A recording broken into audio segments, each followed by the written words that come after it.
Homage to the Buddha, the Dhamma, and the Sangha. Respect to venerable sisters and brothers in the Dhamma. My name is Trilin. I follow the Vatican sect in a new sect in Vietnam. So today I would like to introduce to you my sect, a mixed sect between Theravada tradition and Mahayana tradition. Now I start to read my paper.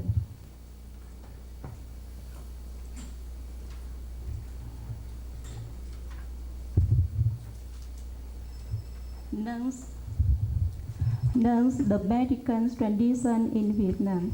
Nowadays, Buddhism in the world has two main traditions, namely Southern tradition or Theravada tradition and Mahayana Northern tradition or Mahayana tradition. Especially in Vietnam, other than these two traditions, there is also the Vietnam Medical Sangha, a new feature of Vietnamese Buddhism. The Vietnam Medical Sangha was founded in 1946 by Master Minh Đăng Quang, who was born at Vĩnh Long in 1923. Since his disappearance in 1954, his disciples have carried on spreading his way, which nowadays has developed from west to south and to central Vietnam. In 1966, the Sangha was officially recognized and known as the Congregation of Vietnam Medical Sangha. In 1975, Vietnam became independent and the whole country was unified, which was followed by the unification of all Vietnamese Buddhist organizations under the name of Vietnam Buddhist Sangha in 1982. The Vietnam Buddhist Sangha consists of three constituents, namely Northern Tradition, Southern Tradition, and Medical Tradition. From then onwards, the Vietnam Medical Sangha has been called the Medical sect. The doctrine of the Vietnam Medical Sangha is a consistent selection of elements from Northern Tradition and Southern Tradition. After that, they underwent some refinements and adjustments so as to keep them in accordance with the pivotal ideas of the founder and with the Southern Vietnamese mind, which was shown by Mr. Minh Đăng Quang and written in the Truth. Monks and nuns wear yellow robes and work for alms rounds resembling the Southern tradition and follow a vegetarian diet, and there is an order of nuns who observe 348 rules of Dhammaguptaka Vinaya like the Northern tradition. While Theravada tradition in Vietnam, there is no order of nuns. Even till now, there are only 4 first bhikkhunis who was recently ordained at the ordination ceremony organized on 3rd and 4th March this year in Sri Lanka. Bhikkhunis who belong to Theravada traditions observe 311 rules. The feature of Vietnam medical nuns is that they live their life traveling. They indulge their wells every 3 months or every 6 months. They also didn't give money. They propagate this mainly by working for alms rounds. Their sutta for daily chanting was translated in Vietnamese language and with Vietnamese meaning, which is a different order from others. As in Theravada, they chant in Pali language, and in Mahayana, they chant in Chinese language with Vietnamese pronunciation. Medical nuns study both Nikaya Sutras and Mahayana Sutras. Their method is similar to others, namely precept, concentration, and wisdom. But they practice Tathagata meditation or Samatha and Vipassana meditation. Like the Theravada tradition, while Mahayana follow patriarchal meditations means Kung An or Hoa Tao. After 1975, Vietnam society has had many changes, economics as well as in government policy. Used to which they no longer live their life traveling but have to live at places where they have registered. The first female disciples of Master Minh Đăng Quang was less most venerable nuns Huyen Linh, Bạch Linh, Thanh Linh, who contributed noticeably in the formation and development of the order of Mendicant nuns. My master Huyen Linh, who became the chief nun of the Vietnam Mendicant Nuns Order, was born at Tiên Giang in 1923. Huyen Linh, along with Bát Linh and Thanh Linh, was ordained in 1947 at Linh Biu Pagoda under Minh Đăng Quang's guidance. With her innate intelligence, strong will, and efforts in practicing the Dharma, Huyen Linh was delegated by her master to lead on the nuns in the Vietnam Mendicant Order. During those 40 years, from 1947 to 1987, she devoted her whole life in propagating the Dharma. She wished to protect and help women, therefore she vows as follows. I vow that I eternally wish to be reborn a woman body. Because there are countless miserable women in the world, it is very easy to be close to them and help them, even though I know it is a work that is difficult to do. She got Ngọc Phương, the central pagoda of the Mendicant Nuns Order, built in Ho Chi Minh City in 1958. Now there are more than 120 pagodas, including over 1,300 nuns in 3 parts: West, South, and Central Vietnam. Her grace, loving kindness, and boundless compassion was extended to all human beings. She took part in many social charitable work, such as building orphanages, establishing schools, visiting hospitals and prisons. The Nha Chi Mai Orphanage was the central charitable institution of the Mendicant nuns, besides many branches in other provinces. She recognized that the quality of nuns would improve in relation to the educational opportunities offered to them. Therefore, she always supported, encouraged, and urged on the nuns to raise the cathedral standards and improve their knowledge of the Pali Tipitaka. At Ngọc Phương Pagoda, she forms many courses of Dharma, Bali, English, Chinese literature, painting, etc., which draws many young nuns from all Mendicant nuns pagodas. She was not only a writer but also a poetess. She composed many works of prose and verbs, including about 3,000 verbs and 1,000 prose works, especially some sutta for dining chanting, namely the Amitabha, the Universal Thought, the 42 chapters, the Dhammapada, etc., are translated from Bali or Chinese into Vietnamese language in verbs, which have the chanter as well as the listener are easy to understand and easy to remember and suits all classes of society. Therefore, the Vietnam's American Sangha is spreading popularly amongst the masses. In more than half of century, the number of pagodas of monks and nuns is increasing day by day. The most important point is that all nuns and pagodas belong to the Mendicant Nuns Order have very close relations and contacts among themselves.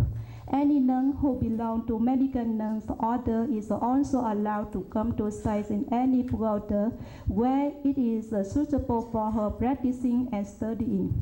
Every year, all nuns gather at Ngọc Phương Pagoda to attend the annual retreats from 15 April to 15 July. On airports, nuns, laymen, and laywomen belong to medical nuns order from west, south to central, gather to Ngọc Phương Pagoda twice a year to attend traditional ceremonies, namely 1st February as a day to commemorate Master Mindang Quang's disappearance, 19 March as a Venerable Huinlin's death anniversary, 15 July as the last day of the annual retreat, and also as the ordination day of nuns. Nuns are ordained under guidance of medical nuns order. However, medical nuns and nuns belong to Mahayana tradition ordained together at ordination ceremonies organized by Vietnam Buddhist Sangha. Besides Huinlins, there are other proponent nuns such as Bert Lin, Thanh Lin, and thousands of nuns are carrying on the way of both nuns. All medical nuns always feel grateful of the former elders' nuns' favor because they sacrificed their whole life to pave the way for medical order of nuns and the happiness of human beings. After Venerable Huinlin passed away in 1987, Venerable Bert Lin was the chief nun, after which Tang Lin took over and she blessed her last on February this year. At present, Venerable Tang Lin is the chief nun. The number of medical nuns rises day by day. According to statistics in 1996, there are about 1,000 nuns out of overall of 11,185 nuns, which including the three traditions, of which the Mahayana are 9,985 and the Theravada are 200. It is also known that nowadays there are many nuns and pagoda belonging to medical nuns order in some other countries of the world also, such as in America, Australia, and Canada. At present, there are about 100 nuns who have received their PhD degrees from the Vietnam Institute of Advanced Buddhist Study in Huế and Ho Chi Minh City. 2 nuns have received doctorate degrees from Delhi University, and about 20 nuns who are doing MA, MPhils, and PhDs at departments of Buddhist Studies, Education, Psychology, and Philosophy in Delhi University and Punjab University. And about 15 others are studying in China, Myanmar, and America. And hundreds of young nuns are studying at the primaries of Buddhist study, the College of Buddhist Study in many provinces, and the Vietnam Institute of Advanced Buddhist Studies in Huế, Hanoi, and Ho Chi Minh City. And many other nuns have become Buddhist teachers and deliver the Dhamma to other nuns and to laymen, and are receiving important Buddhist works and function and contribute enthusiastically in the Vietnam Buddhist Sangha and get some important duties in provinces. The medical nuns clearly realize that today's world is rich in all kinds of advanced knowledge, so they focus on the studies of the Dhamma and improve their worldly knowledge in order to catch up with the present trends in the world. To be suitable for these trends, they aim to perfect their responsibility of living human beings to a calm and happy life. In addition, although the ritual and the traditions of the 3 traditions in Vietnam are different, they all practice Dhamma and perfect the functions of the Buddha's daughters, who train themselves and propagate his teaching in order to bring all human beings to calmness, happiness, welfare, and renunciation. The Vietnam medical nuns have made their significant contributions to the development of Vietnamese Buddhism as well as Vietnam society, and they have been fast emerging in the 20th century AD. Thank you.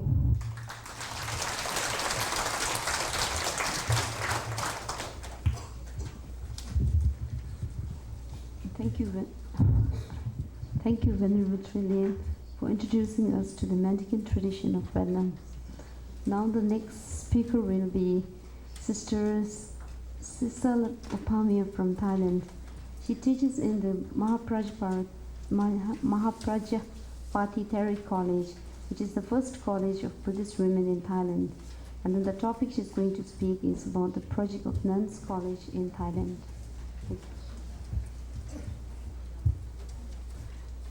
Respected Presidents, Bhikkhunis, Dhamma sisters, and brothers, it is my honor to present to you a brief account of the very first nun college in Thailand, Mahaprajapati Theri College, Thai Mechi College.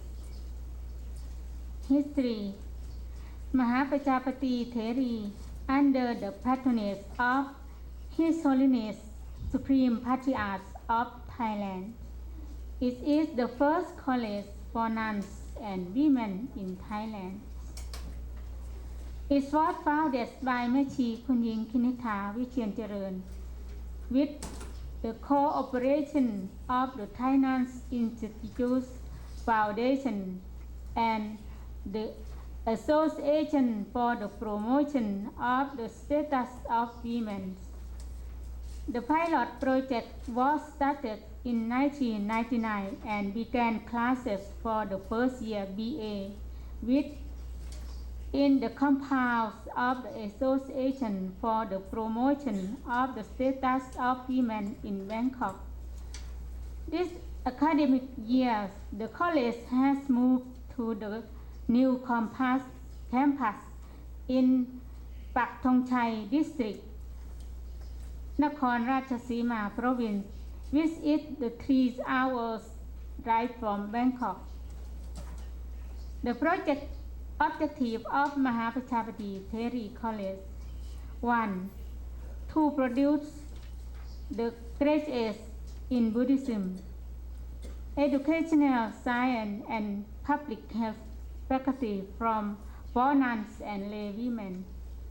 2. To train nuns and lay women with the application of the great value of Buddhism to benefit the Buddhist society.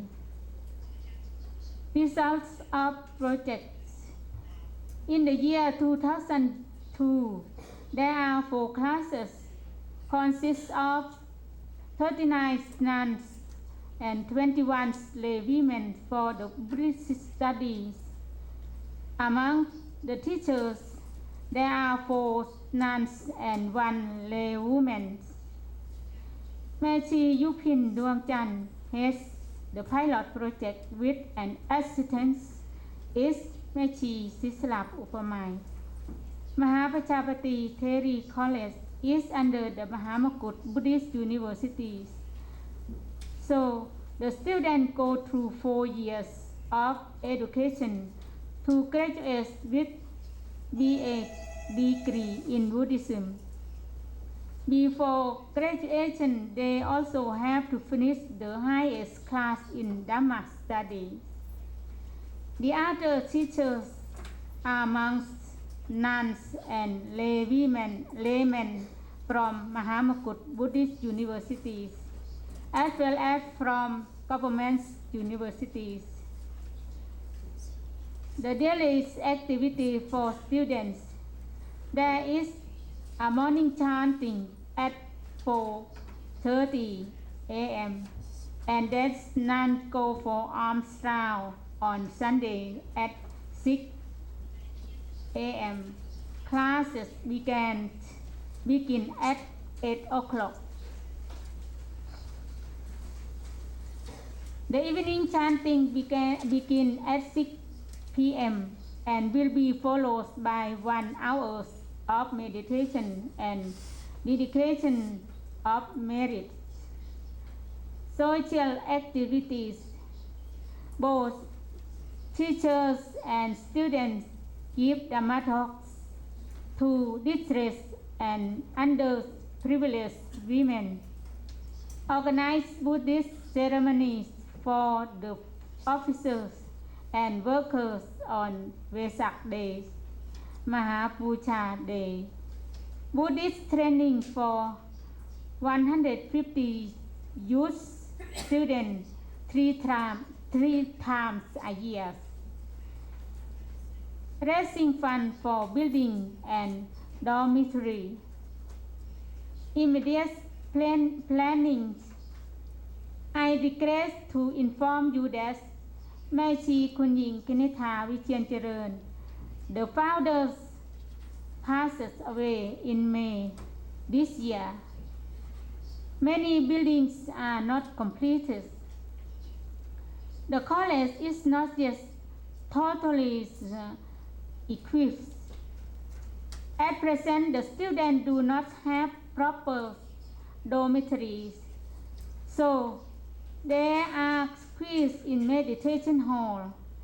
Administration building is also used for lectures hall and libraries.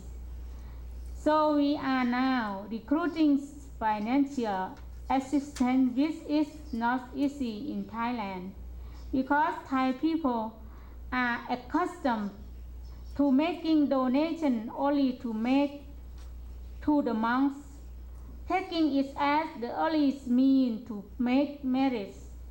Therefore, the college will be grateful for any kind of financial assistance. Thank you very much.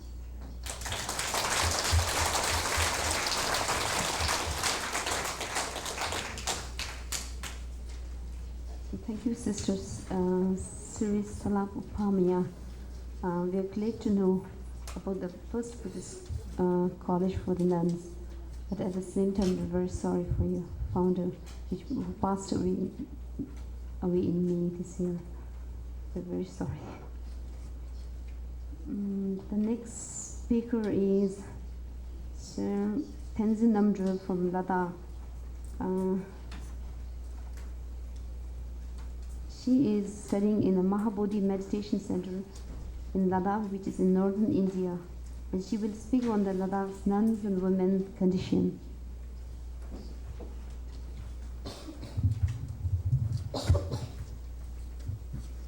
Most respected Venerable Karma Lecture Thomo and all of my respected Dhamma sisters and brothers. Today I would like to speak about Ladakhi nuns and women condition.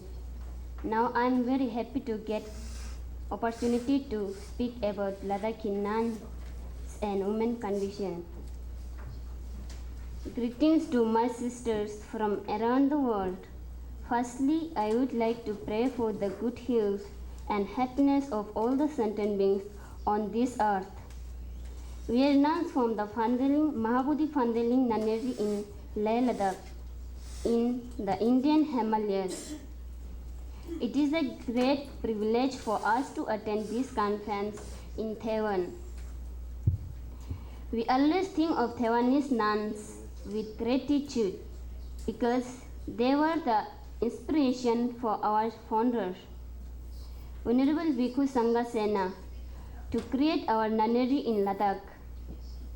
Not only did they provide inspiration, but Taiwanese nuns and lay devotees have been very generous with donation essential to our nunnery. Several of our nuns received the Bhikshuni ordination here in Taiwan at Phokangshan. So we return here with humble gratitude and joy. We were very fortunate to host the Sakyadhita Conference of 1995 in Ladakh at our newly established nunnery in the Mahabodhi International Meditation Center.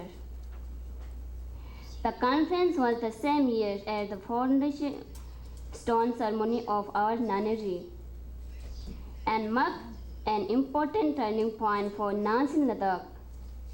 Ladakhi nuns were brought into contact with the rest of the world, and people became aware of the many problems facing us. Since that time, the situation has begun to change for the better. There were There are more than 400 monasteries in Ladakh, with over 3,000 monks studying under the guidance and control of important Rinpoches and High Lamas. These Gonpas are integral to the community and receive support and reverence from all Ladakhis, as well as from other monasteries in Tibet and India. By contrast, 300 to 500 nuns have been almost on their own, without proper facilities for study and training, no nuns in position of leadership, and no community support. Many women in Ladakh want to become nuns, but shaving the head and taking robes does not free them from working in the home and fields of their families. The lack of respect, status, and resources has made their lives into a struggle rather than a path to liberation. Thanks to Venerable Sanghasena and like-minded people in Ladakh and abroad, the problems faced by Ladakhi nuns have come to light and the situation is slowly improving.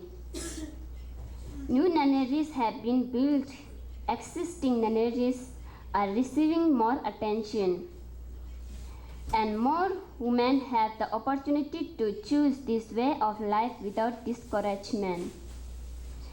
At Fandling, we are getting proper education in a good facility. We have the opportunity to study Dhamma, Tibetan and English languages, and computers. We are interested in using this education to benefit others as much as possible. On the Mahabodhi campus, we teach Dhamma to the school children at Mahabodhi Residential School, and we offer spiritual guidance to the members of our home for the elderly. We have gone to the remote villages all over Ladakh to offer support and material aid to our sisters, nuns there. Also, we have received special training in women's health and environmental issues in order to help Ladakhi women. Mahabodhi has started on adult women's literacy project in 3 villages under the guidance of the nuns. The other projects at Mahabodhi include a residential school with girls and boys hostels. The hostel system provides food, clothing, lodging, medicine, and education to 126 children from every poor backgrounds. Over 400 students attend the school by day, in necessary to 10 standard classes. Mahabodhi has also provided the first home for the elderly in Ladakh. 25 people receive basic needs and loving care at this original facility. In addition, the Karuna Charitable Hospital was inaugurated at Mahabodhi in 1998 to serve the needs of the whole region. Mobile clinics and eye camps are also conducted in rural Ladakh through this hospital. The meditation center itself hosts 10-day Vipassana retreats throughout the year, and guest meditators and spiritual teachers from all over the world are invited to pursue their practice in the peaceful environment of this center. As representatives of Mahabodhi and Fandling Nunnery, my sisters and I hope to share information and ideas with all of you during this auspicious conference. We are really happy to be nuns at the Fandling Nunnery. We would like to study and practice the Dhamma, Buddha Dhamma hut, and to be of some service to the suffering humanity. We invite you to come visit us in Ladakh. We are always happy to receive guests. Now I would like to thank you all for giving me such chance to speak about Ladakhi nuns' problems. Thank you, and may you all be happy and well. Thank you.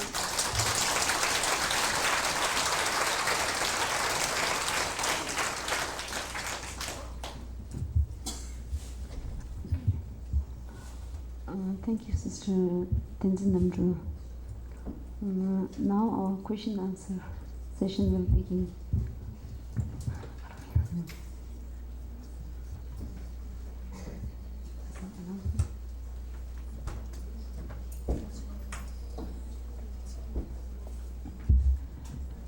Actually, this is not a question or a comment.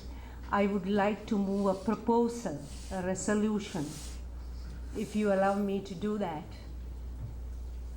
Okay?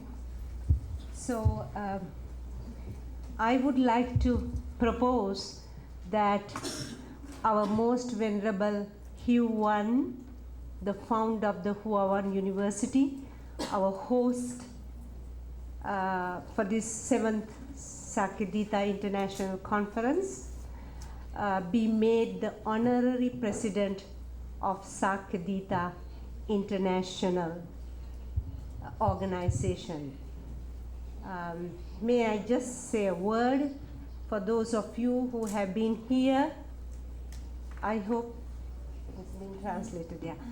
And for those of you who have been here, you know that Venerable, you have learned, at least those of you who are not familiar before, that Venerable Hugh One was a pioneer in Taiwan for Buddhist women, for the Bhikshunis, and she has been a role model not only for Taiwan but around the world. And she will remain a source of inspiration for all of us, Bhikshunis as well as lay women, and of course men all over the world. So I would like very much to move this resolution that when Most Venerable Hugh One be made the honorary president of Sakyadhita International. Thank you.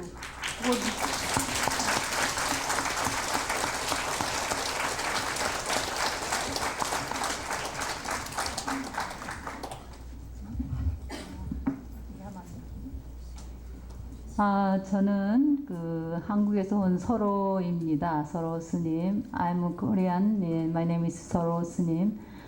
지금 말씀하신 서제스션 제안에 대해서 동의를 표시하고 싶습니다. I second your proposal.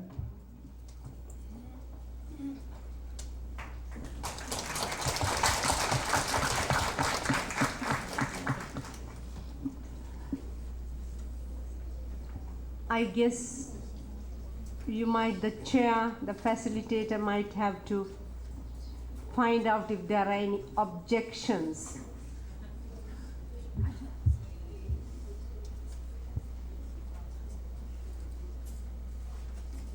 Are there any objections? Okay. Okay.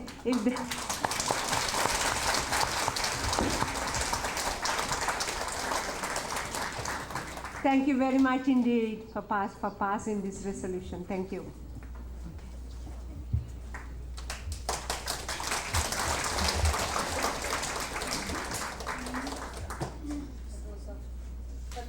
So some people are, some are who is there, the founder.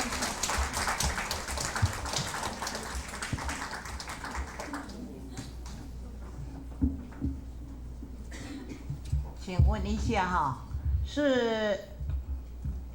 请问一下，李教授，那个是决议做理事还是理事长？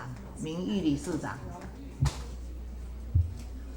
应该是荣誉理事长。荣誉主席。荣誉主席。刚才翻译少一个长。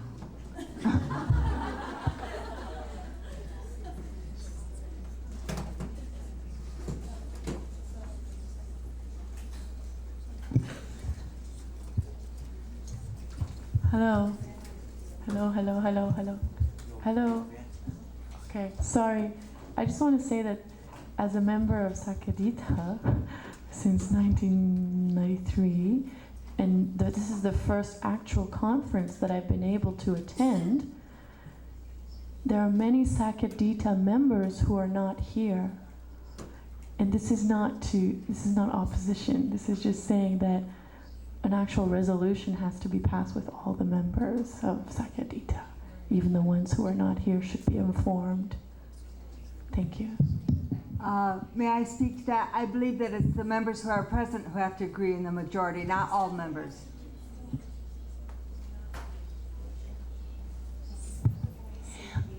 Could we ask everyone to please identify yourself before you speak?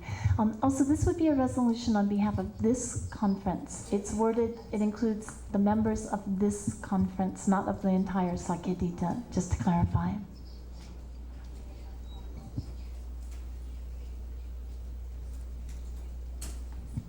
Perhaps I should mention that Venerable Shaoyun Fashe has been an honorary advisor of Sakyadhita from the beginning, too.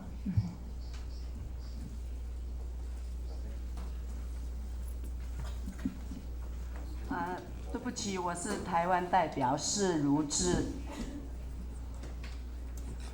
我们对小云长老您的认识的话，他是非常客气的。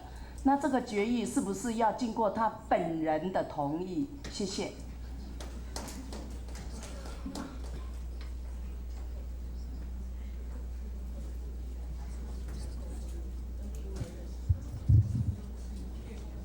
我想我们现在就是通过这一部分，只是说大家同意来邀请，由这个大会，由这 Sakyadhita 来邀请他。So this for now, what we have just passed is an invitation. Yes. And it's an honorary position. And actually, she has been, like Venerable Lecce just mentioned, she has been our honorary advisor ever since. The establishment of Sakyadhita, she has always been the inspiration behind. 刚刚慧空法师有提到说，小云法师长久以来本来就是一直都是这个 Sakyadhita 的这个荣誉顾问，而且呢，其实这个整个 Sakyadhita 他这个慧空法师会来创立呢，其实就是受到小云法师的鼓舞跟影响。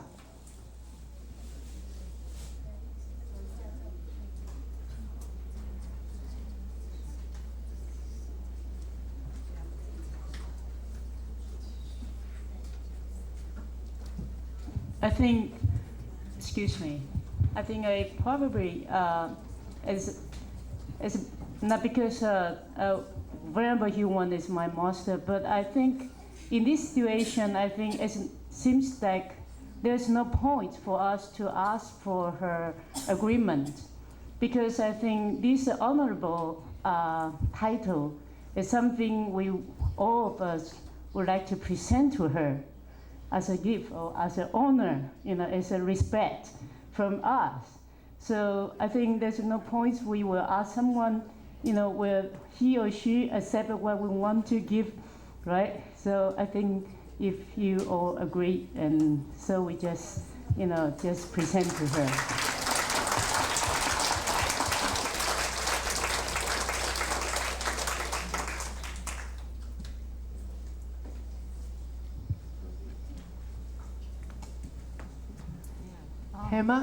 Hello. I am Korean nun from Korea. My name is Soro Sunim. I think it's 我用中文讲好了，因为我那个英文不是很好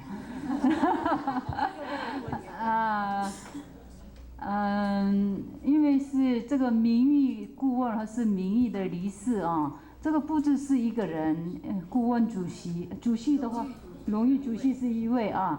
那荣誉，刚才我们那个仁郎法师讲的，我觉得蛮有道理的。那以后呢，我们2年以后，我们在韩国也要开大会啊。这个时候的话，我们韩国那边的一个比丘尼的长老给他们一个名誉顾问的那个职位的话，我们也可以得到很多支持，还是那个经费上的也是可得到很多那个帮助啊。这些制度我觉得蛮好的，不晓得大家怎么想。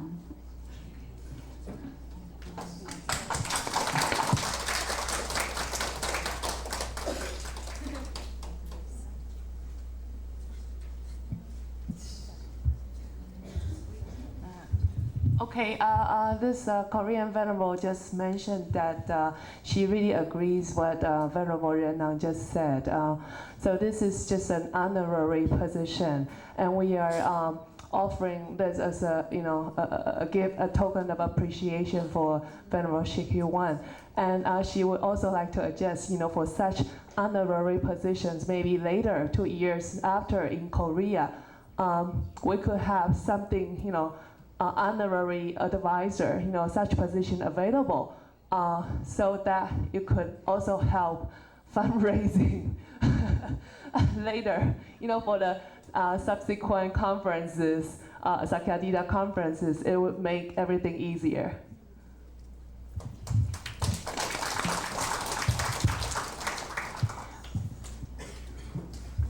I feel it is. I feel we members are honored to have her as president for all what she has done for us to meet here today. So, as a founder member from 19 Nation, I fully, with my both hands, I accept the resolution that HEMA passed to have Venerable Hui-Wan as our honorary president. May we all clap and receive her. Please, do a clap. Good clap. 刚刚那位是Ranjani，他是从斯里兰卡来哦，他曾经当过 Sakyadhita 的会长，那他说他觉得他非常赞成这个HEMA 我们目前这个副会长的这个提议哦，他希望大家都能够通过。I'm Lakshing, and I thought I should let you know who our honorary advisors have been. Venerable Ayat Kemal was our honorary advisor, Venerable Shikyu-wan was our honorable advisor, and Venerable Haechun Sinem from Korea. Unfortunately, 2 of the 3 have passed away, so perhaps it's a good time to select other additional advisors now. 刚刚慧空法师提到说，我们这个萨迦迪达之前呢，有除了小云法师之外，还有2位的这个荣誉顾问。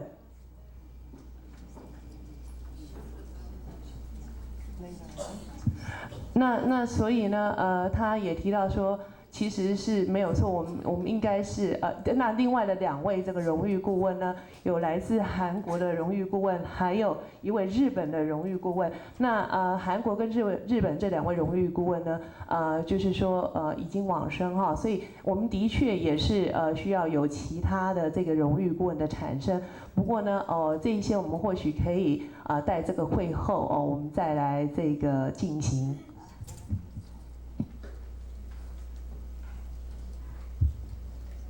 对不起我讲一下1分钟就好了，因为是那个韩国这一次是我们韩国团体有40位来这里，是主要是来自中央圣切大学，但是呢我们是用那个韩国比丘尼会的名誉来的，所以说呢以前两三年前往生的那个那位名字叫那个理事长已经往生了，但是现在有1位理事长，所以说这一次我们来的是他派我们来的，所以即使是这样的话呢，下一次或是这一次也是可以推荐他为那个名誉顾问，也是蛮不错的。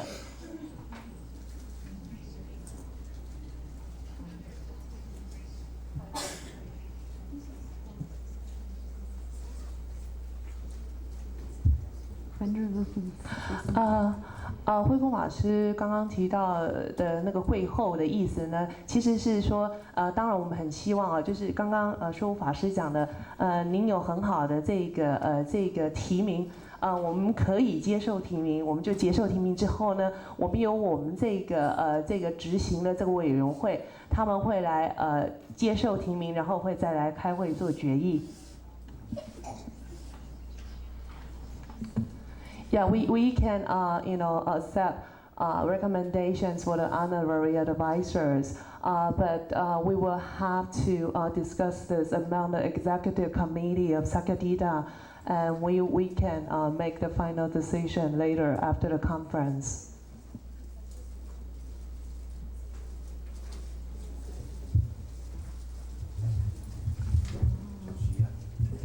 think the Venerable from Korea wants to say something.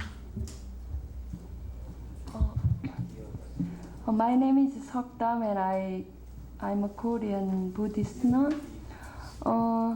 I totally agree with the Venerable Yennang and Venerable Soro Snim, and I think somehow, because this is kind of, I think, Eastern culture we used to live, so, but I have been Sakyadhita member for several years, but if we have like honorary members, as many as can, I think we can get all our help too. I totally agree with the Asian on what they speak, and they are with them. I totally agree with them.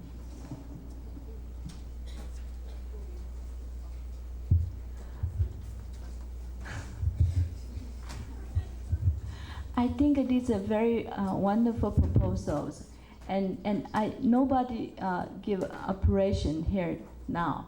So can we leave the final decision to committee member and tell us the answer tomorrow in ending ceremony? Okay. Now let's finish this section. Okay.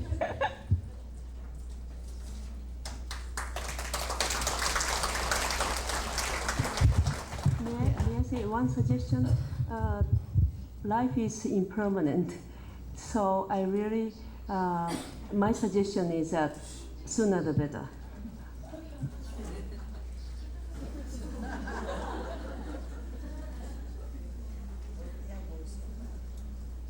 Okay, thank you for your suggestion. Okay, I have one announcement before we all break up into group discussion. Can you all please remember to return the earphones to the back, okay, before you leave the conference hall. Thank you very much. My name is Margaret Pope. I'm a Catholic nun, and I would like to take this opportunity to thank the Venerable Alexis Somo on behalf of the Catholic nuns who have been present here at this conference off and on during the past week. I want to thank you very much indeed for your open invitation to us.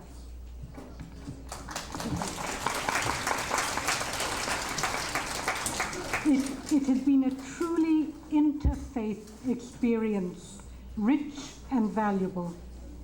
I also would like to take this opportunity to thank my neighbor, Mary Jane Tiernan, because without her I wouldn't be here. We've been welcomed so warmly, so simply, and allowed to share in all your discussions.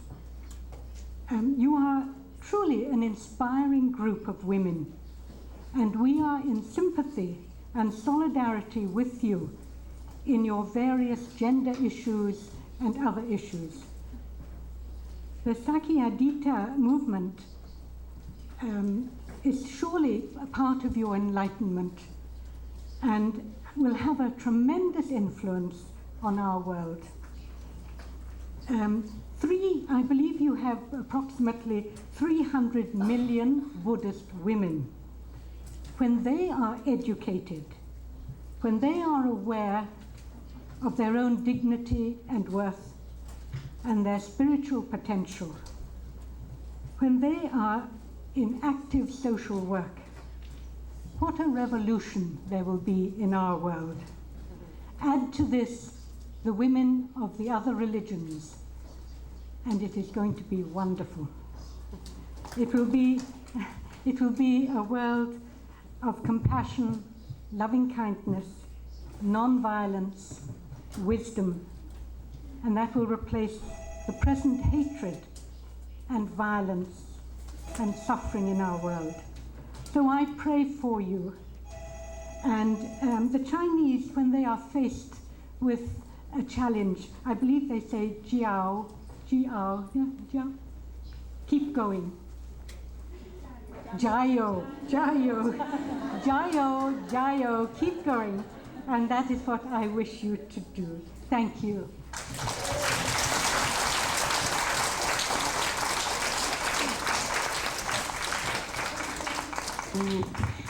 Okay, this afternoon, instead of breaking into discussion groups, we're to report from our discussion groups to the whole conference.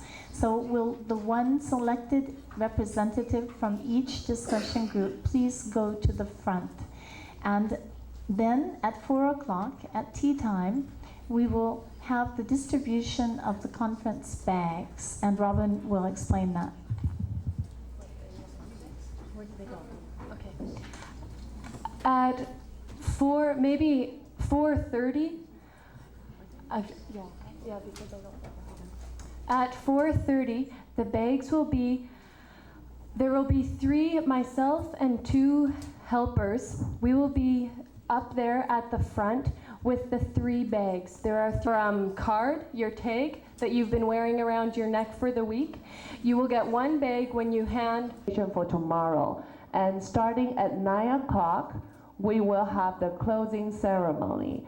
And after the closing ceremony, we'll just go very quickly back to the dorm, get our luggage, return our keys, and then we'll go directly down to Taipei City for a banquet offered by the Chinese Young Buddhist Association.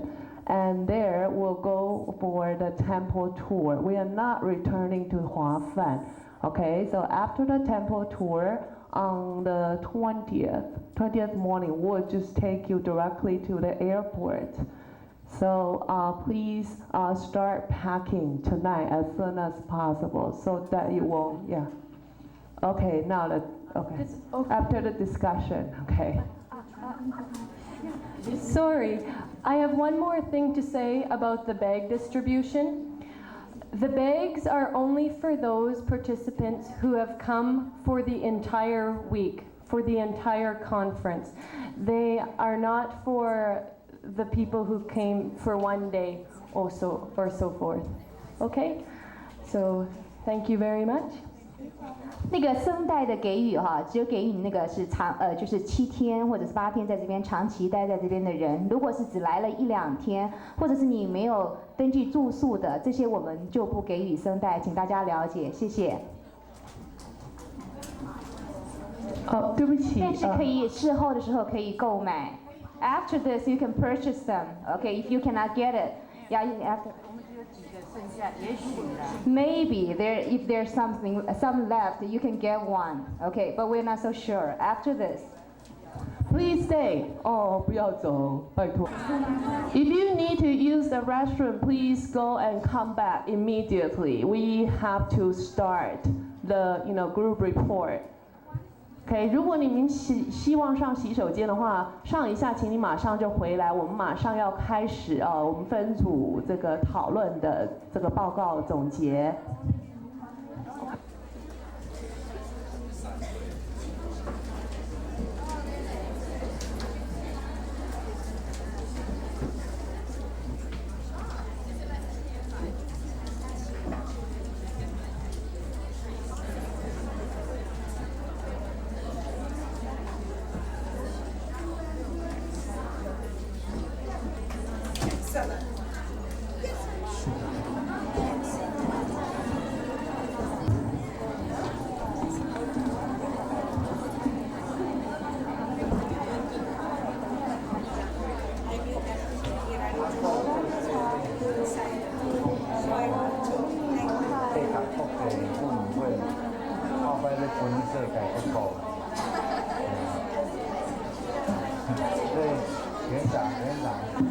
Be the moderator.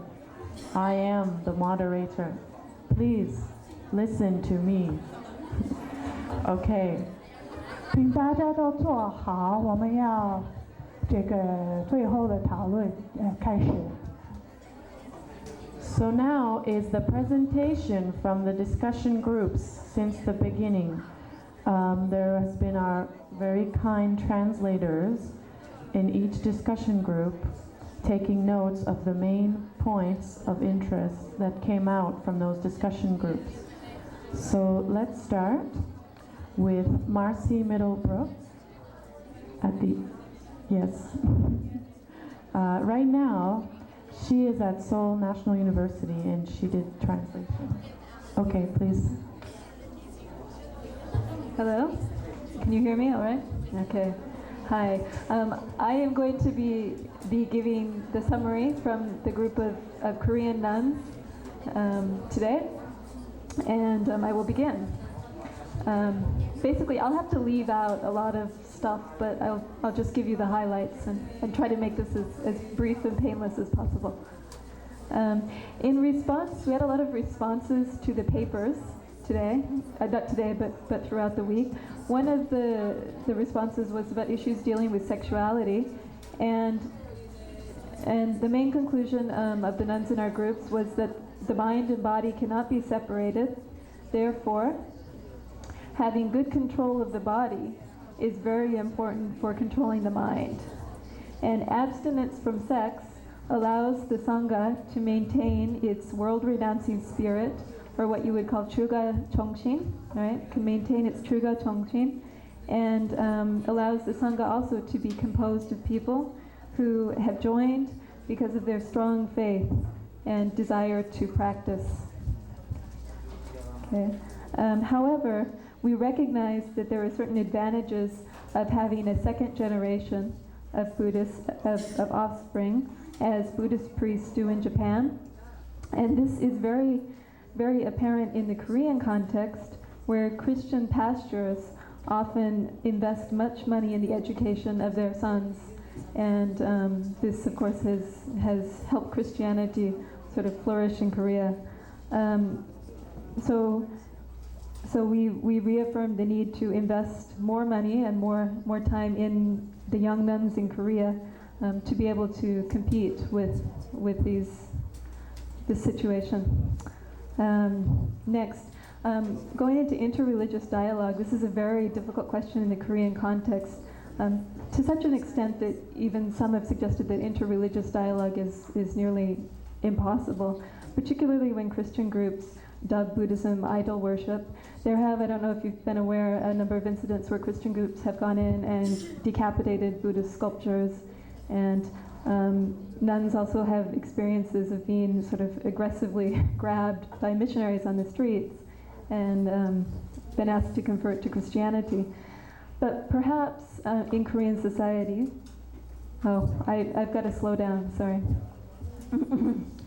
In Korean society, the conflict is perhaps most severe on the family level, where, for example, the daughter-in-law may be Christian, but the mother-in-law is Buddhist. And since these conflicts often cannot be resolved directly, it is best to encourage Buddhist members, Buddhist believers, to show their Buddhist compassion and patience. However, since many families where, for example, the mother-in-law is Buddhist, but the daughter-in-law is Christian, later become Christian upon the death of the mother-in-law, it is also important in Korea that we provide religious and other services in Buddhism oriented towards the family. Other nuns in other countries receive full ordination. There was much discussion too about how to provide education and support for these nuns. The joint ordination with both Bhikshuni and Bhiksu, Vinayana experts, was reinstated in 1982 in Korea with the idea of improving the Bhikshuni position by including Bhikshuni in the ordination process. So there was talk in our group of holding an ordination in Korea for foreign nuns, or perhaps sending foreign nuns to countries, sending Korean nuns to the home of foreign nuns so that we can set up ordination platforms there. However, still much needs to be done in terms of historical research into the Korean Bhikshuni lineage. And such research has already begun by a group of students, many of who are represented here by student nuns, who are doing this research under the auspices of Venerable Pongak's Research Institute, Bhikkhuni Research Center. But still much needs to be done. Venerable Pongak has suggested that all of these tasks be taken up under the auspices of the Korean Bhikkhuni Association, and more answers to questions about the history of the Korean Bhikkhuni lineage can be provided for you in 2004. We are looking forward to holding the Sakyadhita Conference in Korea for many reasons. In Korea, we will provide an opportunity to inform others about Korean Buddhist traditions, and also, hopefully, it will be a way of raising consciousness and increasing solidarity among Korean nuns. The issue of women supporting women, nuns supporting nuns, was much discussed. For example, it is thought that the issue of the 8 Garu Dharmas can best be addressed in Korea by nuns themselves, being aware of the respect they deserve and acting accordingly. Here it is important to note the differences in perspectives you get between nuns of different generations in Korea. So there was also much discussion about older nuns needing to work to understand the background of younger nuns. And as I have noted previously, there needs to be much invested in the education of younger nuns. While it is important to maintain our world-renouncing spirit, our Chuga Chongshin, it is also important to be involved in social welfare and aware of the social context from which younger nuns are coming. As the Venerable Nungin told us yesterday, there are many ways in which Korean bhikkhuni have been involved in social welfare. However, the emphasis that occurs sometimes on full-time chan or son meditation, the idea that you must be sitting full-time for many years in order to be an accomplished nun or monk, can sometimes discourage nuns from engaging in compassionate social welfare. Anyway, these are just some of the many issues that we have discussed, and we would like to welcome you very much in 2004 to Seoul, and hope to see you all to discuss more of these issues. Ben.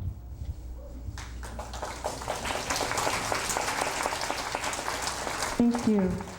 Thank you very much, Marcy. As she said, let's go to Seoul. Okay.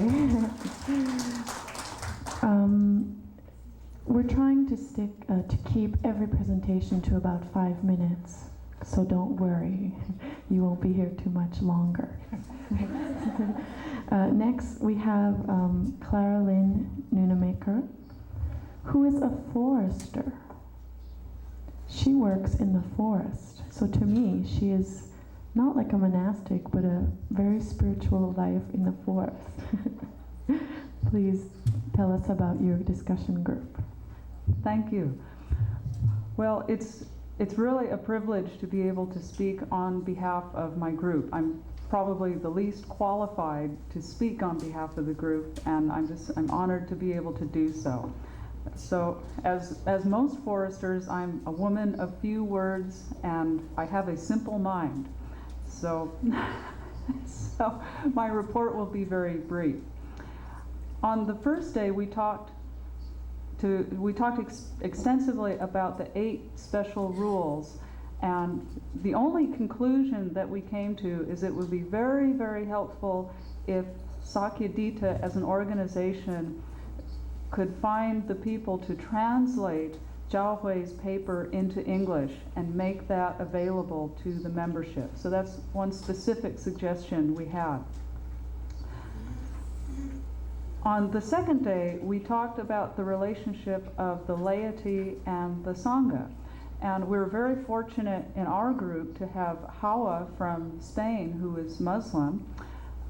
And she pointed out that in her faith, there is no clear division between laity and monastics, that the teachers are simply those people who have a lot of knowledge and experience. So this was a very interesting idea. We also talked about the very close relationship in many ways in Taiwan between monastics and the laity. And we talked about how in Korea, since the industrialization, especially over the last 10 or so years, the needs of the society have changed, and the monastic community has changed in order to meet those needs. And I won't go into the detail, but I think the point is that we heard from our Korean participants how the society was evolving, and then how the monastic community also evolved along with it. On the following day, let's see, we also oh no, this is still from the day when we were talking about laity and the monastics.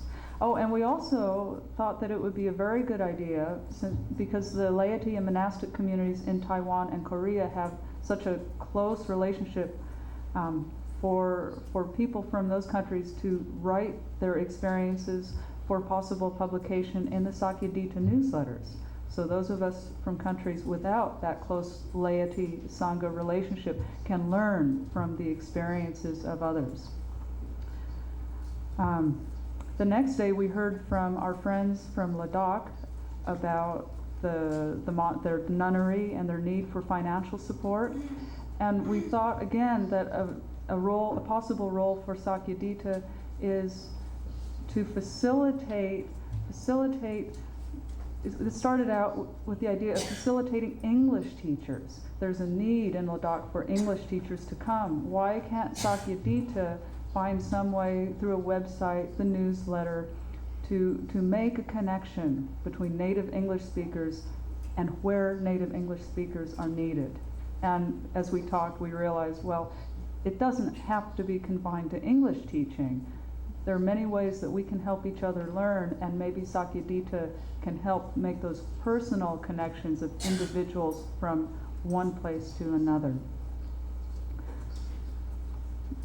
We also spoke about meditation, and here again we had a very interesting comment from Hawa, who said that in Sufi meditation, the meditation is called remembering. I found this a very, very interesting idea. We talked a lot about different kinds of meditation, and how for lay people who cannot sit for many, many days in meditation, that in everyday activities, if we can just focus very, very clearly, that is a form of meditation. Helping others selflessly is also a form of meditation. And then today, we talked about what has been very significant for us from this conference.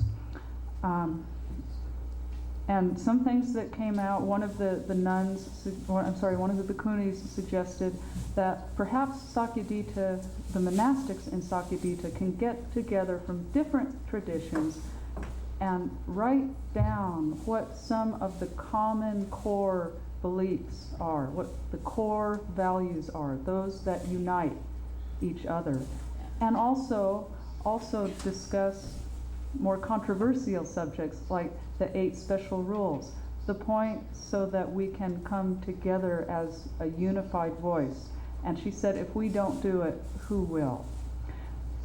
My 5 minutes are up. I think that's a very good place to stop. I would like to thank you all for this opportunity, and thank the members of my group for their excellent participation. And I hope that the next time we meet, it will be a non-native English speaker who is sitting here giving this report. Thank you. Thank you very much, Clara Lynn. Okay, next we have Roseanne Fries, who I'm sure you remember when she presented her paper about the early history of Buddhist nuns from Sri Lanka going to Taiwan. So please tell us about your discussion group. Well, I had the very happy problem of discovering that when you get 15 nuns and Buddhist lay women and nuns of other traditions together, that you have 30 opinions. And with that, I would like to turn our attention to 4 different themes. And these are very serious. And that is what I've noticed over this past week of discussions with my group, is that the first problem is just recognizing that there is a problem.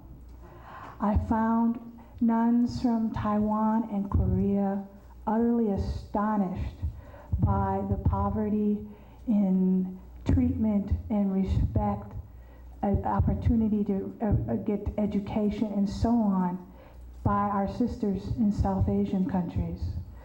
Our sisters in the Roman Catholic Communion were also astonished to find that recognition of women's learning and practice and ability to serve is also a major issue in Buddhism. Another issue that came up regarding this recognizing that there is a problem was also realizing that in many countries, lay people only pay attention to monks.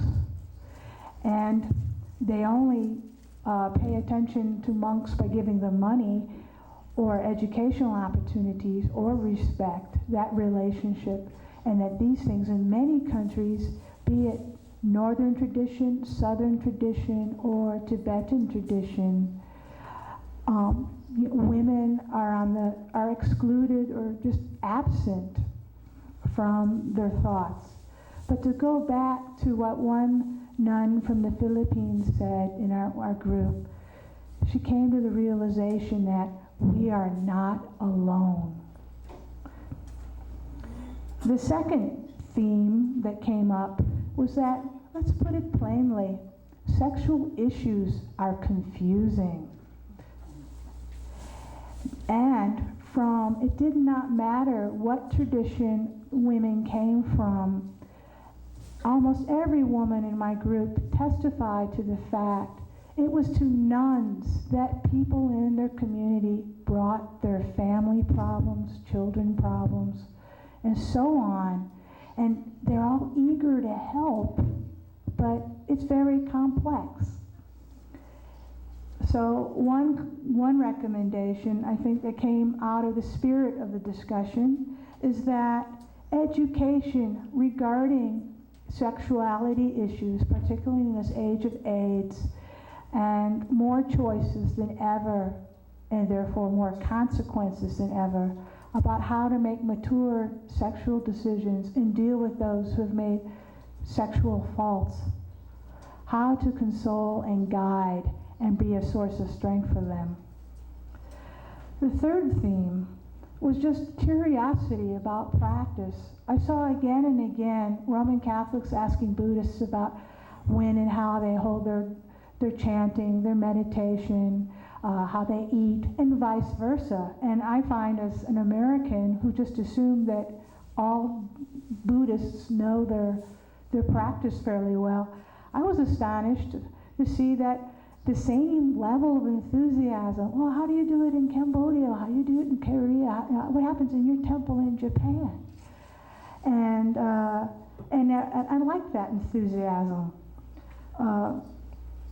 And then I think perhaps in future Sakyadhita conferences, the spirit of the group would be interested in finding out, well, what do we mean by practice? Is it just doctrine? Is it just meditation? Is it community inside the Vihara or with the greater community? And do we need more guidance or more principles? So perhaps more Buddhist colleges like this one is needed. And perhaps maybe some more experimentation. After all, what is chanting? What is sitting? What is Dharma study? And then the last theme that I find, to sum up, is that women need to have more confidence in themselves. We know the Dharma. We know the Vinaya, and now we have come to know each other. So let us trust ourselves and go forth. Thank you.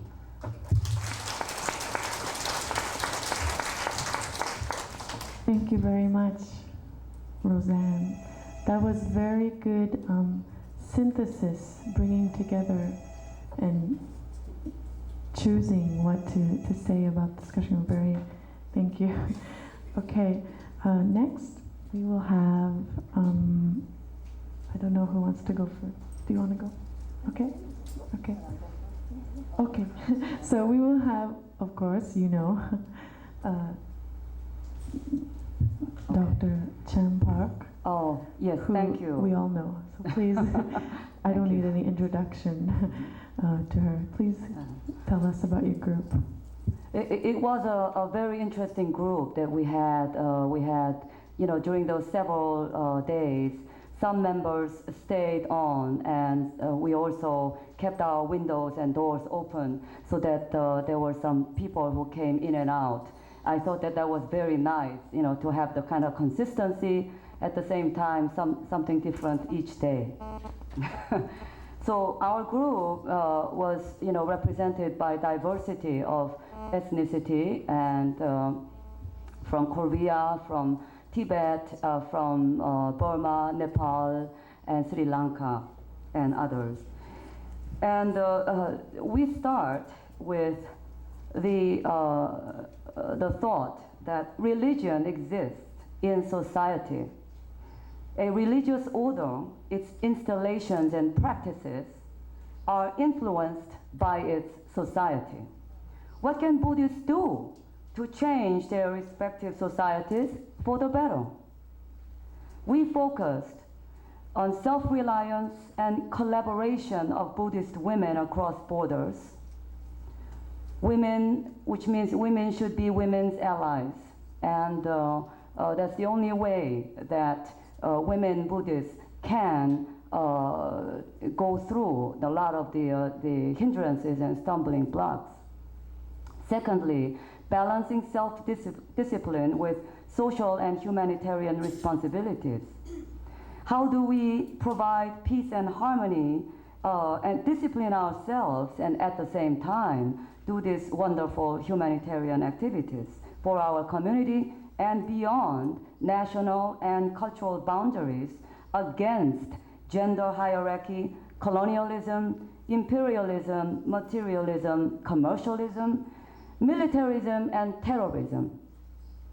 Our group discussed the following in comparative context with the goal of finding common threads, defining common needs, and discovering common methodologies. We began with educating new generations in schools, temples, community centers. This was gave a very interesting challenge in the kind of a Buddhist pedagogy of, you know, how do you approach little children, little keikis. You know, for example, start with a kind of a picture storytelling for little children, you know, and then adjust the different contents to different age groups. But of course, we also discussed the challenges in doing this, especially if just a scenario that if a Buddhist lessons were introduced into classrooms, what would be possible and what would be prohibited, because there's a sensitivity toward other religions, and therefore not transgressing the constitutional prohibition of religious, you know, text in schools. United States have for some time been prohibiting, for example, the introduction of Christian, you know, the prayers and so forth. Of course, with the September 11th, the, you know, terrorist attacks and everything, as the country is really going for more kind of a nationalistic and militaristic ways, and also the Christian fundamentalists are trying very hard to reintroduce prayers into schools. But in any case, I think the Buddhists are much more sensitive toward the other fellow religions. And secondly, we also discussed the welfare for the aged nuns. societies become progressively fragmented, while in some countries there is this is hardly a problem. For example, there's still value in how younger generation is taking care of older generations. This is still intact. But in some other countries where it's more industrialized and modernized, such as, for example, in Korea, this is surfacing as a serious problem, according to a testimony of Hyuncheon S님 and other Snims. So, the Confucian respect for the elder is weakening in the face of modernization. We even had a very interesting example of how the younger generation, young nun, massages the older, the nun, because that's in Korea and other countries. That's a very nice, virtuous deed. But then in some other places, massaging is not really a way of showing your respect for elders. Then, very quickly to just go through, in connection with different treatment of gender, we also discussed the question of, how the disrobing, when a nun or monk decide to quit being a nun or monk and goes back to the world, what kind of advantages or disadvantages or accessibility back to the society. And then if that person wanted to return to the temple, then can they do that? What's the difference between the treatment of male and female? That generated also very interesting discussions. We have also compared the bhikkhuni's funeral and other kind of social services. Which gender is preferred? Who sings better? What compensation and what contribution? How do you receive certain, the compensation or gratitude as a form of gratitude? And one thing, and which I hope I have time to squeeze this in because this is very important. Hyuncheon S님 also pointed out a very important issue. In Korea, there are several hundred hospitals established by Christian and Catholic foundations, whereas there are only 3 hospitals founded by Buddhist foundations, which means the Christianity have many more chances to convert people, because as people are in traumatic situations such as illness and death in the family, then people really flock to the much more effective measures and facilities for their treatment and the mourning and praying and consolations. So statistically, 8 out of 10 convert to Christianity in these situations. So where does Buddhism go from there? And how can Buddhists impart Buddha's teaching without being forced into this kind of losing battle with Christian activities? So now, in response to Dr. Hema's earlier question of rice bowl Christians and the unethical proselytization happening in Sri Lanka, we have identified the spread of its worldwide phenomenon. We suggest that this serious problem is addressed in many interreligious gatherings. And we're very happy to hear of the interreligious gatherings actually exist, because for any one religion to disturb societies for other societies for expansion of its territory, it would be a misuse of their religious immunity and therefore wrong. For multiple religions to coexist harmoniously, we need to discuss, as a kind of interreligiously, this kind of issues, even if it is less pleasant than, just friendly gatherings. Thank you. Thank you very much, Dr. Park. And next we will have Nivedita Mishra, who earlier presented about lay women in Nepal, and she will talk about her group. Please. Thank you, and namaste. This time I will not take long. And I am not the group leader. Group leader was Venerable Mia Lung and Yun Shu Cho, who also helped us great in translation. And Venerable Mia Lung told me to make a summary of the group discussions, so I wrote what I understood. Okay, we have talked on 2-3 issues, and in those issues, the first issue was the term of love, and it was discussed whether the term of love can be translated in any religion as it is translated in different religions. It means the concept of love differs in different religions and culture. And it was accepted by our group members. And another issue of our discussion was that whether lay people prostrate before the individual monk or nun or the Sangha as whole. And we found that in different countries, because in our group the members belong to Nepal, Korea, Taiwan and Sri Lanka, it is understood in different ways. In Nepal, in Theravada tradition, people invite individual monk and nun and show their hospitality towards them only. In Mahayana, of course in Nepal tradition, they worship Avalokiteshwar, who is the symbol of Sangha. They don't worship the individual. In Mahayana tradition or Vajrayana tradition, you can say. Similarly, in Taiwan, because Venerable Mia Lung belongs to Fo Guangshan tradition, so we focused on the tradition of Fo Guangshan practices. She told us that monks and nuns and lay people join hands before anyone means the whole universe is joined in the hands. Yet lay people are ignorant about this concept and pay respect only those people, monks and nuns, whom they think are favorable. In Korea also, lay people prostrate thrice before individual nun and monk.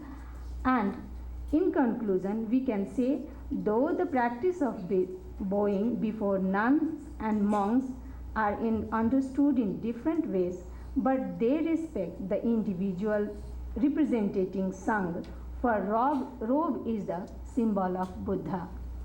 That's all. Thank you. Thank you very much. It was interesting, the point about love, because that was probably unique to that discussion group. Thank you. Okay, I don't know if you noticed, we had an extra person join us, Stefania, who is also an expert translator. So thank you very much for your translation work. And we will hear her presentation about her discussion group. Okay, my group was very rich. There were a lot of people, a lot of nuns and shamanerica, and lay people from many countries. Mechi from Thailand and from Vietnam, 3 nuns from 3 different traditions, Mahayana, Theravada, and Mendicant Buddhism. And from Korea, a lot of people from Korea, and I need to thank Venerable In Yong Chung Sunim because of her translation. It was very funny because some Taiwanese nuns didn't understand English, so sometimes me or sometimes Roseanne translating to Chinese for them, and she was translating to Korean. It was a kind of multilingual. And the first day we talked about Guru Dhamma, and Venerable In Yong Chung Sunim talked about her master thesis was about the Guru Dhamma and comparative study of the rules for bhikshunis and bhikshu based on the Chinese Pratimoksha, and a part of it is online, right? Yeah, it's published. And we talk about if Guru Dhamma were decided by Buddha or by the disciples of Buddha later, and of course all of us agree it was decided by the monks. And so not what is written in the sutras are not just the words of Buddha, but what happened after Buddha's enlightenment. And From Thailand was Miss Tipa Wow. She was talking about the Kalama Sutra, and she told us she was always trying to explain the Guru Dhamma from the point of view of the Kalama Sutra. And we'll talk about the rules. So the Vinaya and the ordination, and the problem for many countries and many Buddhist women to get the ordination. And we open a question, how to resolve this problem, what can we do? And I think it's the open question of everyone here in this conference. The second day, we were talking about Vietnam and Thailand. So the Maechi, the white clothes, and we talked about the mendicant Buddhism. Mendicant Buddhism was the representative was Venerable Trillian, and she explained how mendicant Buddhism is combined Theravada and Mahayana. The yellow robe is from Theravada. The Dharmagupta is from the Vinaya is from Mahayana. They are vegetarian, is from Mahayana. They don't eat after noon, it is from Theravada. And they are not living in a fixed place, they are moving every 3 or 6 months. And it was interesting to know how they combine two different traditions. For the third day, we were talking about the daily life in a nunnery. So the daily life in Tibet, and Venerable Tenzin Palmo helped us to explain how it's possible to live, how to start a nunnery in Tibet, and the daily life, when we wake up at 4 o'clock, and then 1 hour puja, meditation, breakfast and study, philosophy and a creative study, so how not just philosophical study. And how in her nunnery they study for 5 months, then they have 2 months of just practice and 1 month of vacation. So they combine practice and education.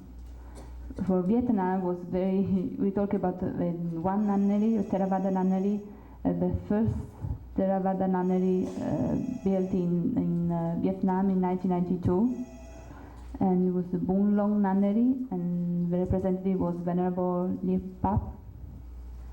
And then another nunnery, the first Zen nunnery in Vietnam, with 100 nunnery of Mahayana tradition, and founded by Thich Tan Tu. I'm sorry, I don't know Vietnamese. And the third one was about the mendicant Buddhism, and Venerable Trillian helped us to know more about daily life in her nunnery. And so the daily schedule is long, we don't have enough time, but I'm going to type everything. So if we want to know more, just email me and I email you. And then what happened in the Mahapajapati Teddy College, and today Shramanarika Upa, what's the name?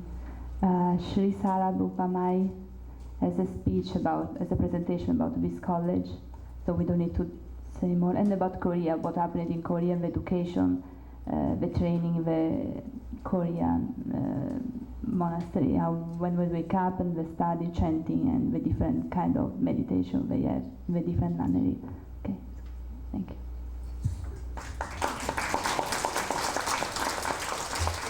Okay. I'm the facilitator, but I'm also presenting my group. I was not the translator. We had Beverly Folks translating, thank you, and a few other helpers. Thank you very much. Our group was very eclectic, and we talked about things that were brought up, sometimes questions from some of the Chinese venerables. And in our group, we had the very kind and very confident Venerable Qingding.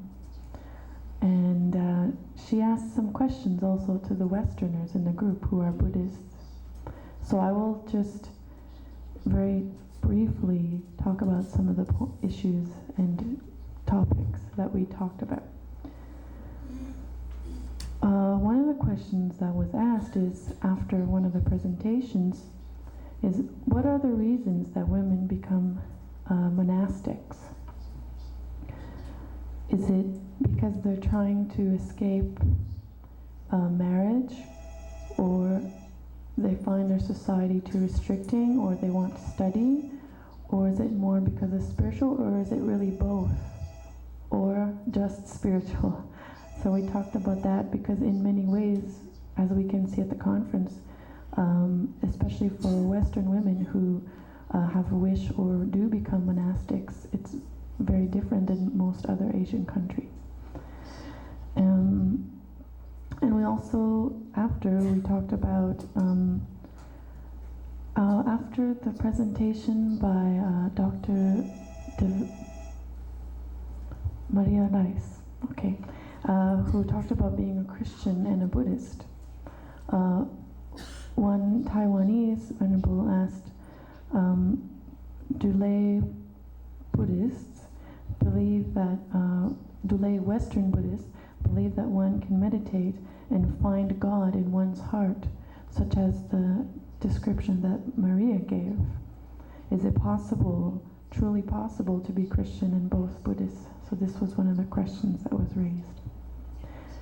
After many of the discussions about the 8 rules, the 8 chief rules, the issue of authority and respect and Eastern assumptions towards elderly people in authority, versus the Western suspicion of those in authority. And one member in our discussion group raised a very good point that in the West, many times, because there has been many past abuses of authority by people in authority, we tend to first not trust those people in authority until we can see if we should give them respect. Whereas in the East, people have respect from the beginning until perhaps they are proven to be unworthy of that respect. Next, we talked about the image, in a sense, of a monastic woman. Do you have to shave one's head and wear certain robes to be a monastic? Because one example was raised about monastics in mainland China during the Cultural Revolution who were disrobed, but yet they were still monastics and they had to grow their hair. So it's not just having the symbols of being a monastic, it's how you live everything in your heart. And some of the Chinese venerables asked the Westerners in the group, have you taken refuge, vows? And we said, yes, most people have taken refuge vows. And also, many, many lay Buddhists in the West take all of the Bodhisattva vows. So that was explained because we asked questions about each other's practice and beliefs in Buddhism. And in the last few discussion groups, because of some recent events, we talked about the situation in Tibet and how in the world we need other Ashokas. Do you know about the historical King Ashoka? One of the symbols of Huafang University is Ashoka pillar.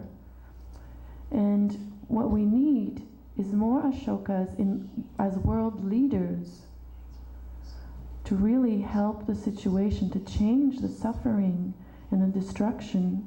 And one example that I'm going to add, because I'm remembering now, that was mentioned is that people were outraged, and it was very discussed in the media when the Taliban blew up some of the Buddhist image in Afghanistan. But that is an image. And yes, it is the Buddha. And in my refuge vows, I took one of the downfalls is not considering the image of the Buddha as a Buddha and paying respect. But at the same time, it is more important to talk about people that are being tortured and monasteries that are being destroyed. So this is what those hopefully future Ashokas as world leaders could do to bring those topics in the forefront. So I'll end it at that because there's a few more, but I'll end now.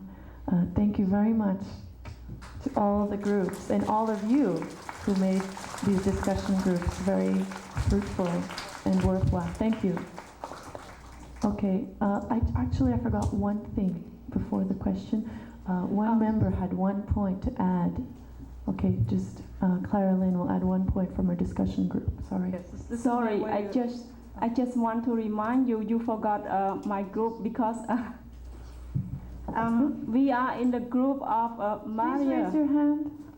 Okay, thank you. Yeah, we are in the group of Maria is a group leader. Unfortunately, she just left for a few days ago. Oh, okay. Do you want to say anything about your group? Yeah, I just brief a few minutes about all right. Okay, the that's result fine. of the discussion from our groups. Okay, can you, I'm sorry, 1 moment. We have time, so it's okay. I will, okay, thank you. Do you want to come down here? Never mind. I think here's better. Okay. Because there's no seat for me also. There is one. There's one. Okay. Please come. Please come. Thank you. Okay, while she's coming, you make your point, please. The 1 extra point from your group. Yes, this is my way of sneaking in 1 more minute. No, there was something that I forgot to say. It was a point brought up at the very end of today's discussion. A lay woman pointed out that much of the conversation at this conference has been directed at the monastic life and issues for the nuns and bhikkhus, and there's been relatively less for the lay people. And it's something for us to think about in future conferences. Maybe there's a way for us to also look at issues of the laity, for example, how we incorporate Buddhism into our daily lives, and then issues that are common to the laity and the monastic community. That's all. Thank you.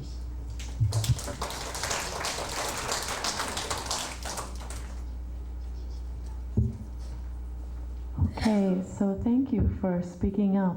We must have confidence. We shouldn't always be shy. This is Bhayarer Sumebrak from Cambodia. She is with a group from Cambodia and she will talk about her group. Thank you very much. Thank you.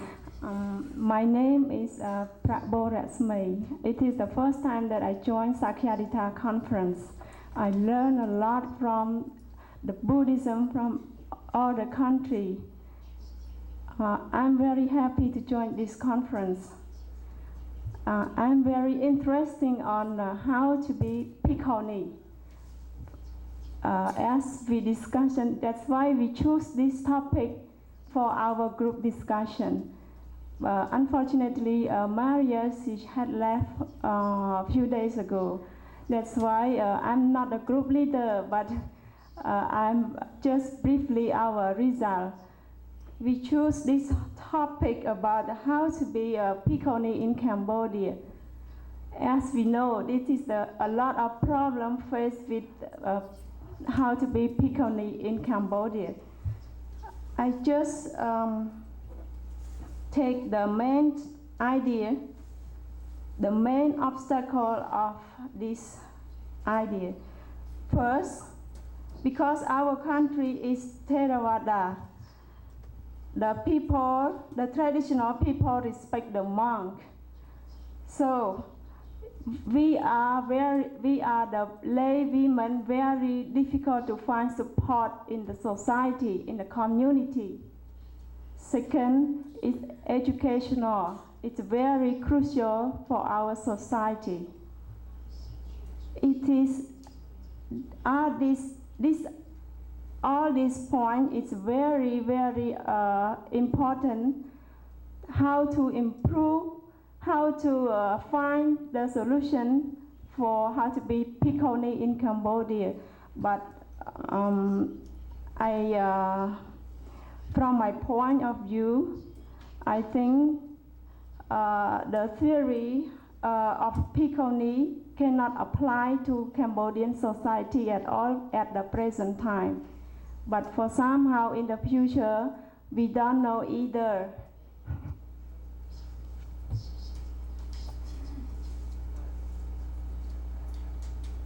So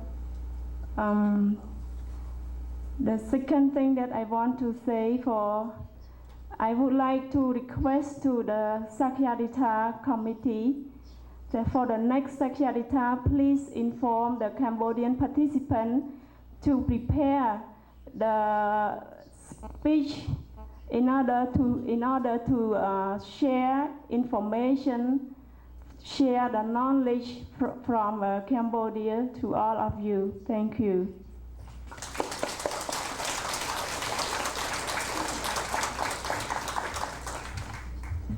Thank you very much. I think that's a very good final point because the presentations do not have to be academic or from university teachers. It's presentations about all the women, all the Buddhist women in all the world. Okay, so I don't know, the organizers, what are we supposed to do now? I guess we have some time, about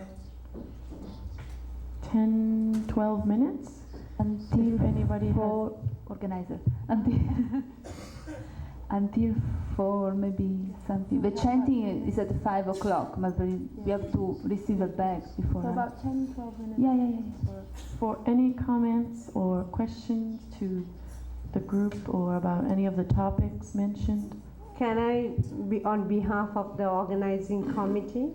I'm not one of the organizing committee members of the Taiwan International Committee, but just I would like to remind you that the president of the Cambodian Nuns Association was invited to be as the second speaker on the very first day to share her experiences. Venerable the Mechi Donchi Lee Sun spoke about the Cambodian nuns in Cambodia. So she has been given top priority, top prominence on the very first day. Thank you. Anybody else?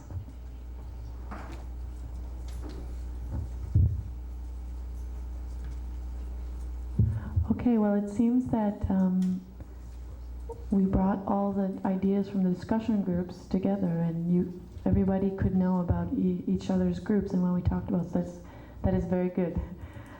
So that's it. Okay, Roseanne has one more point, and after you can go have tea or crackers or senbei or go do your nature call. Just one closing thought is that I recall in Chinese, to say to become a nun is the phrase 出家, which means to leave home. And we've all left home coming here, whether or not we are Catholic or Theravadan Buddhist or Tibetan Buddhist, layman, everyone here has left home. And if my knowledge of Tibetan is reliable, and it's not, but I think the word that they say in Tibetan for to become a nun is to go forth. So I encourage you all to take what you have experienced here, how your friendships, how you have grown, the energy here. And so we hope that now that you have left home, you can also go forth. Thank you.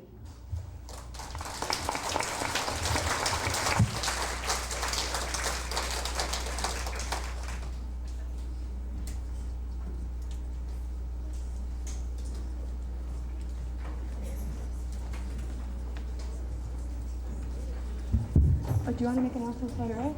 Okay, please, one moment. Of course, there's always more announcements.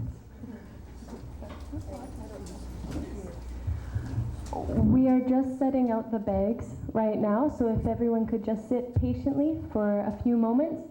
And then, this is great, actually. We'll call up maybe one row at a time.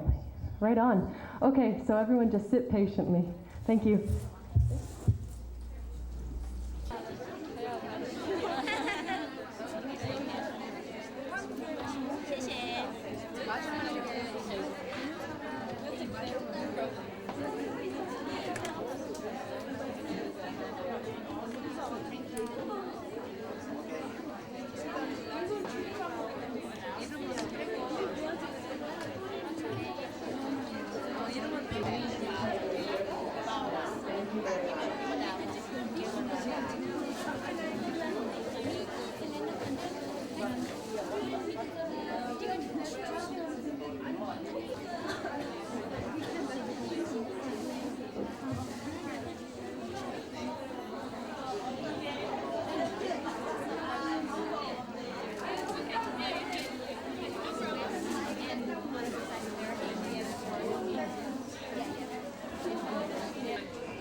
잘 봐주셔.